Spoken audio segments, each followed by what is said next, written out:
The audit report wasn't supposed to surprise me. I had reviewed hundreds of them over the years, and they all followed the same structure. Minor discrepancies, procedural gaps, recommendations that would be acknowledged and quietly ignored.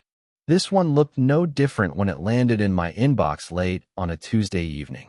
No warning flags. No urgency. Just another internal review request routed through the usual channels. The subject line was generic. The sender was an automated system. The attachment name followed standard formatting. Everything about it suggested routine. That illusion lasted exactly 3 minutes. The first anomaly appeared in the personnel section. A department listed as active, funded, and fully staffed, but without any identifiable employees. No names, no IDs, just position titles and payroll totals. At first, I assumed it was a formatting error, a failed data pull that would resolve itself once I refreshed the system. It didn't. The department had been operational for 11 years.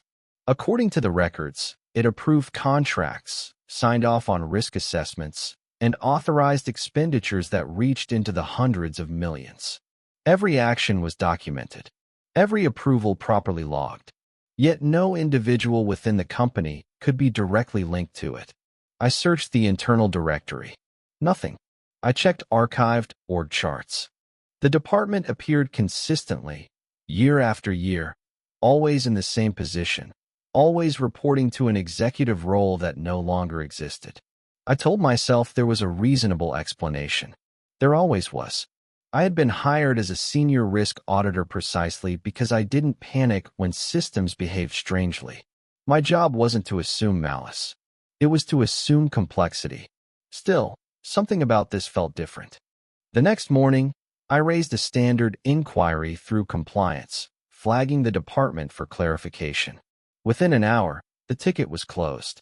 Reason given: legacy operational structure. No action required. The phrase was unfamiliar, but the tone wasn't. It was the language of finality, not dismissal. Closure. I let it go briefly.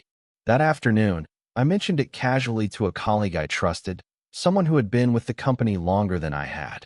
He listened without interrupting, then shook his head slightly. "You don't want to dig into that," he said. I asked why. He hesitated, then chose his words carefully. "Because it's older than most of us." That answer didn't satisfy me. It didn't even make sense. Departments don't outlive people. Companies do. Systems do. But departments change names, merge, dissolve. Unless they're not meant to. I waited 2 days before looking again. When I reopened the report, something subtle had changed. The department was still there, but the data fields I had flagged were now locked. Read only. The inquiry trail showed no edits, no overrides, no administrative access. It was as if the system had decided the question itself was invalid. That was when I noticed my name, buried deep in the authorization logs, listed as a secondary reviewer on several approvals linked to that department. The timestamps dated back years, long before I had joined the company, long before I had held any position with review authority. I assumed it was an error, a misattribution. These things happen in large systems. Names overlap. IDs recycle. Except my employee ID was correct, and my name appeared consistently. I checked my employment records. Hire date unchanged. Role history intact. Nothing obvious had been altered. But when I requested a detailed audit trail from HR, the response came back incomplete. Certain entries were missing. Others appeared duplicated. When I pressed for clarification, I was told the records were archived and no longer accessible in full. That evening, my system access changed. Not dramatically. No lockout. No warning. But certain folders I used daily were no longer visible. Search results returned fewer matches. Historical documents stopped loading past a certain year. I told myself it was a coincidence. A permissions update. A routine IT adjustment. Then my calendar entries began disappearing. Meetings I clearly remembered attending were no longer listed. Notes I had taken were gone. Shared documents showed version histories that skipped entire weeks. When I asked colleagues about specific discussions, they responded politely and blankly. They didn't remember those conversations. They didn't recall raising concerns. One of them suggested I might be misremembering timelines. The doubt settled slowly. Not fear. Doubt. I printed copies of everything I could still access and took them home. Not because I planned to report anyone, but because I needed something physical. Something that couldn't be quietly revised. That night, I received an automated email. No greeting. No signature. You have been listed in error. This association will be resolved. Resolved how was not explained. The next morning, my access badge failed at the office entrance. Security let me in after checking my ID. They were professional, calm. One of them smiled and said something that stuck with me. This happens sometimes. With legacy personnel. I wasn't legacy. I was 38. By the end of the week, my role had changed in the system. Subtly, I was no longer categorized as an external auditor. I was listed as an internal operational resource. No one told me. No one announced it. But the system had decided. And I was no longer sure whether I was investigating the department or being absorbed into it. Once the system reclassified me as an internal operational resource, the tone of everything around me changed. No one said anything directly. There was no meeting, no explanation, no formal notification. But the way information moved around me shifted in subtle, unmistakable ways. Requests began appearing in my task queue without originators. Deadlines existed without context. Files opened automatically, as if I had already agreed to review them. At first, I assumed this was some kind of error propagation. Large systems sometimes correct mistakes by creating new ones, layering assumptions until no one remembers the initial cause. I submitted a clarification request through compliance, carefully worded, neutral in tone. The response came back within minutes. Request acknowledged. No action required. That phrase again. I began documenting everything. Not formally, not through official channels, but privately. Timestamps. File names. Access changes. Patterns. I needed to understand whether what I was experiencing was real or simply the result of fatigue and stress. Auditors are trained to doubt their perceptions. That training, I realized, could be used against us. When I attempted to escalate the issue to my department head, the meeting request was declined automatically. No explanation. No reschedule option. The calendar entry simply vanished. Later that day, I received a polite message from her assistant asking why I had canceled. I hadn't. Colleagues began treating me differently, though none of them could articulate why. Conversations stopped when I entered rooms. Emails became shorter, more procedural. A few people asked whether I had transferred teams. One congratulated me quietly, assuming I had been promoted into something confidential. I corrected them every time, but the corrections didn't register. The more I pushed back, the more the system responded by tightening around me. My access expanded in some areas and contracted in others. I could now see internal documents far outside my original scope, but I lost visibility into my own performance reviews. Training records disappeared. Certifications I had earned no longer appeared in the registry. I contacted HR. They confirmed my employment status without hesitation. Same role, same salary, same reporting line. But when I requested documentation, the response was partial. Certain records were no longer available due to archival policy. Others appeared duplicated, with conflicting timestamps. It was impossible to tell which version was considered authoritative. I started to notice something else. The department I had flagged earlier, the one with no identifiable staff, began appearing more frequently in my work. Files routed through it carried no names, only approvals. The decisions were consistent, conservative, and perfectly aligned with company policy. It wasn't acting randomly. It was acting deliberately. I traced several contracts back through historical logs and realized the department's involvement spanned more than a decade. Different leadership, different regulatory environments, different corporate structures. Yet its authority remained uninterrupted. It outlived executives. It outlived mergers. It outlived accountability. The realization was unsettling but clarifying. This wasn't a rogue group operating in secret. It was a mechanism designed to persist, a structural solution to institutional instability, and it needed human anchors. The more I reviewed the logs, the clearer my role became. I wasn't being punished. I wasn't being silenced. I was being normalized, folded into a process that treated people as interchangeable points of continuity rather than individuals. That was when I found the oldest record, a document buried deep in an archive, dated 15 years earlier, referencing the creation of a permanent operational interface. The language was clinical, impersonal. It described a framework meant to ensure uninterrupted decision-making regardless of personnel changes, regulatory pressure, or public scrutiny. The interface required rotating human identifiers, not owners, not decision-makers, buffers, people whose presence would legitimize outcomes without attracting attention. I read the document several times before it settled. I wasn't the first. Others had occupied this role before me. Their names appeared briefly in logs, then vanished, replaced seamlessly, without incident. The system didn't care who they were. It cared that someone was there.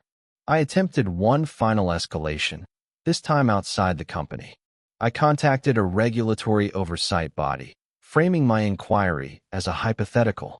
Their response was measured and cautious. They asked whether the structure in question created demonstrable harm or instability. When I explained that it didn't, that it functioned smoothly and within existing guidelines, the conversation ended politely. Efficiency, I realized, was its greatest defense. By the end of that month, my professional identity had begun to drift. Not erased, repositioned. On paper, I was still myself. In practice, I was something else. An internal asset. A continuity point. The system had not removed me. It had reassigned me. And the more I resisted, the clearer it became that resistance was simply interpreted as noise, something to be filtered out rather than addressed. Once I stopped reacting emotionally to what was happening and started mapping it as a process, the situation became disturbingly clear. What I had assumed was an internal error was actually a feature. The system wasn't malfunctioning. It was doing exactly what it had been designed to do, just not in a way that was visible to the people moving through it. Large corporate systems are not built around individuals. They are built around continuity. People come and go, but processes are expected to survive. Over time, this creates an imbalance. Decisions made to ensure stability begin to outweigh the importance of transparency, accountability, and human oversight. What I had stumbled into was not a hidden conspiracy, but a mature structure, one that no longer required active management. It operated quietly, validated by its own consistency. The longer it functioned without causing disruption, the more legitimate it appeared. The department that officially didn't exist was never meant to be seen as a department at all. It was an abstraction, a routing layer, a way for decisions to pass through a neutral space where responsibility dissolved into process. By the time an outcome emerged, no individual could be clearly identified as its source. This is how systems protect themselves, not by hiding information, but by distributing it so thinly that accountability evaporates. When everyone is involved just a little, no one is responsible enough to challenge the result. The role I was being moved into made sense in that context. I was not being promoted or demoted. I was being repositioned as a stabilizing element. Someone whose name could absorb risk, whose presence made outcomes appear reviewed, evaluated, and justified. Human identifiers serve a critical function in automated systems. They provide the illusion of oversight. A signature suggests deliberation. An approval implies judgment. But when those identifiers are rotated, reassigned, or abstracted, the system gains flexibility without losing credibility. I reviewed older compliance cases and noticed the same pattern repeating across years. Individuals would appear briefly in logs as reviewers or approvers, then disappear from records without explanation. Their departures were never flagged. Their replacements were seamless. The continuity of decisions was never interrupted. None of these people were punished. None were exposed. They simply faded out of relevance once their utility ended. This explained why resistance was ineffective. The system wasn't responding to my objections because objections were not part of its logic. It recognized patterns, not arguments. Consistency mattered. Deviations were filtered. Noise was ignored. The most unsettling realization came when I understood that the system did not require secrecy to function. Everything it did was technically compliant. It operated within existing frameworks, exploiting gaps created by complexity rather than violating rules outright. Oversight bodies didn't intervene because there was nothing to intervene against. No clear harm. No identifiable actor. No broken regulation. Efficiency shielded it from scrutiny. This is the danger of systems that optimize for stability above all else. They evolve beyond the need for justification. Once embedded deeply enough, they no longer respond to ethical concerns. They respond only to operational risk. At that stage, questioning the system becomes indistinguishable from threatening it. I realized then that my options were limited. I could continue resisting and be slowly isolated, filtered out, and replaced. Or I could remain visible, compliant enough to exist, aware enough to understand what I was part of. Neither option offered closure. The system did not care whether I understood it. Understanding did not grant leverage. It only removed illusions. What I had discovered was not a flaw that could be fixed. It was an equilibrium. One that had been reached gradually, without intent, without coordination, simply through repetition and reinforcement. And like all equilibria, it resisted change not because it was defended, but because altering it would require more effort than maintaining it. Once I accepted that, the story stopped being about uncovering the truth. It became about deciding how much of myself I was willing to surrender in order to remain visible within it. Because the system would continue either way, with me or without me. I still work in the same industry, though not in the same role. On paper, my career looks uninterrupted. Promotions make sense. Transitions appear intentional. Anyone reviewing my profile would see a stable professional trajectory, carefully documented and consistently validated. That consistency is not an accident. After the reclassification, I stopped pushing, not because I accepted what was happening, but because I understood the cost of resistance. The system did not react to opposition. It absorbed it, neutralized it, and moved forward unchanged. The more energy I spent trying to disrupt it, the more irrelevant I became to it. So I adapted. I learned which questions not to ask, which details to acknowledge without investigating, which processes to let pass without scrutiny. None of this required explicit instruction. The system taught through omission. Silence replaced explanation. Absence replaced correction. Over time, the pressure eased. Access stabilized. My role became clearer, not because anyone explained it to me, but because the boundaries stopped shifting. That was the signal. I had been integrated. I no longer received unexpected task assignments. Files arrived predictably. Decisions flowed through familiar channels. From the outside, everything looked normal again. Inside, something had changed permanently. I began to notice how often my name appeared in places I didn't remember agreeing to. Approvals, reviews, confirmations. My identifier attached to outcomes that had already been decided before they reached me. I wasn't consulted. I was referenced. That distinction mattered. At first, I tried to correct the record quietly. I sent follow-up messages clarifying my involvement, requesting amendments. The responses were polite and final. The entries were accurate. The process had been followed. Nothing required adjustment. Eventually, I stopped checking. Not because it stopped happening, but because I understood that the record no longer existed to reflect reality. Reality existed to conform to the record. The department that once appeared impossible to locate never disappeared. It simply became invisible again. It continued approving contracts, authorizing expenditures, and routing decisions exactly as before. No names, no offices, no meetings, just outcomes. And outcomes, I learned, are what systems care about. I sometimes wondered about the others who had occupied this position before me, how long they lasted, whether they noticed what was happening as clearly as I did, whether they resisted longer or adapted faster. Their names existed only briefly in the archives, like placeholders waiting to be replaced. I never found out what happened to them. That uncertainty became part of the job. Outside of work, my life continued. Friends assumed the stress had passed. Family stopped asking questions.